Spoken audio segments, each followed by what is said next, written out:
Hey, it's Tycoon with Stock Market Investing Today, and today I was writing a post called How to Buy Stocks.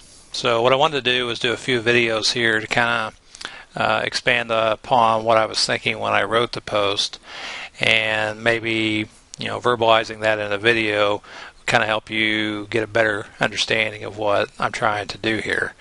I guess one of the first things that I want to impress upon you is that when it comes to buying stocks, what you're going to have to do is you're going to have to pick a strategy, and once you do that, you're going to have to stick to it. All too often, it's easy to go to the bookstore, start looking at some books, and before you know it, you're into investing in options. Then you get an email about penny stocks, and you're all over the place. So the first thing you need to do is you're going to have to pick a strategy, and there's no need to recreate the wheel.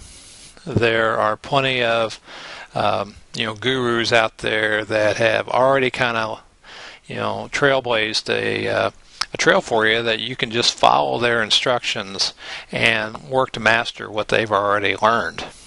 That's the hard part. Whenever you do anything new, it's easy to decide, oh, I can do it better. But really, if you're just starting, the best thing you can do is just to follow what they lay out for you step by step. I'm also going to caution you from watching the media. What you're going to have to do is kind of filter yourself away from checking out CNBC and all these financial news networks that, to be quite honest, maybe just manipulating the stocks that they're talking about. What you're going to want to train yourself to do is to do what the market and the stocks tell you to do and not what the news tells you to do. And the best strategy that I've seen that does that is the CanSlim strategy, because what it does is it teaches you to look at individual stock charts to kind of figure out when money's going into those stocks, when they're going into the market, and when they're getting out. And if you pick up on those clues, you can make a lot of money. Now, how do you go about it?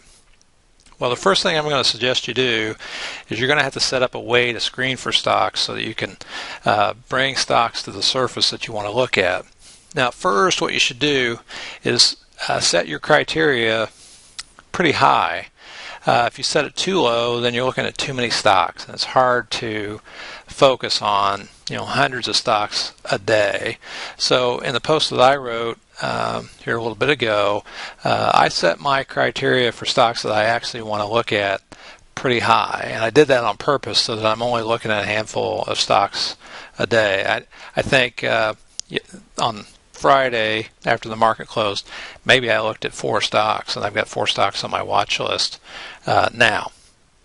Now, once you've done that, what I think you should do is spend a lot of time practicing. What I'm going to do in this case study is buy about 100 stocks through a stock simulator just to see how these things react. So I'm going to pick the best stock each day that I find, and just buy $1,000 in the stock simulator of that particular stock and take a position in it. That way I'll get in the habit of watching that stock each and every day. I'm going to put a profit target on each of those stocks of 20%. So my hope is that for each of those stocks that I buy, I'm going to expect that that'll go up to 20%, and if it does, then I'm going to cash out of it and take my gain. If the stock goes down in price, which could very well happen too, because you can't pick winners every single time, is I'm going to want to limit those losses based on what William O'Neill teaches to 7 to 8%.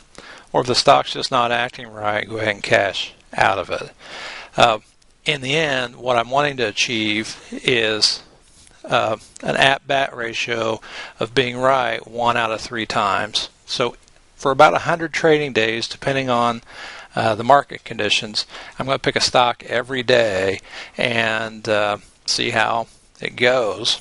This will teach me a few things. When the stocks go up in price, I can look back at those trades and analyze them and see exactly what went right. And if those stocks go down in price, I can do the exact same thing and figure out maybe what I did wrong.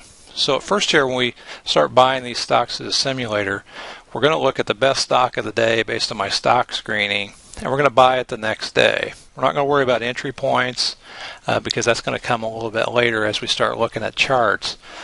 But the hope is that at the end of those 100 stocks, maybe I'll be right, 30% of the time, and then we're going to see if that was enough to get us,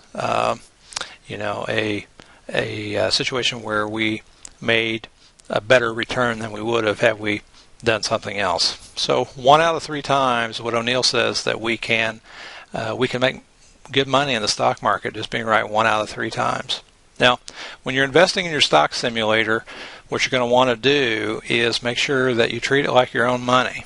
So you wouldn't want to buy $100,000 of one stock, because you probably, maybe you're not going to be doing that, especially if you're starting small. Follow the buy and sell rules. Only invest when the market's in an uptrend, and then do exactly what you would do if you were investing your real money. Once we get done with these 100 stocks, then we're going to start looking at investing with real money and trying to accomplish the same thing. So I hope the instructions I've provided so far in my case study have been helpful, and that you'll continue to follow along. So again, it's Tycoon. Have a great day. Thanks.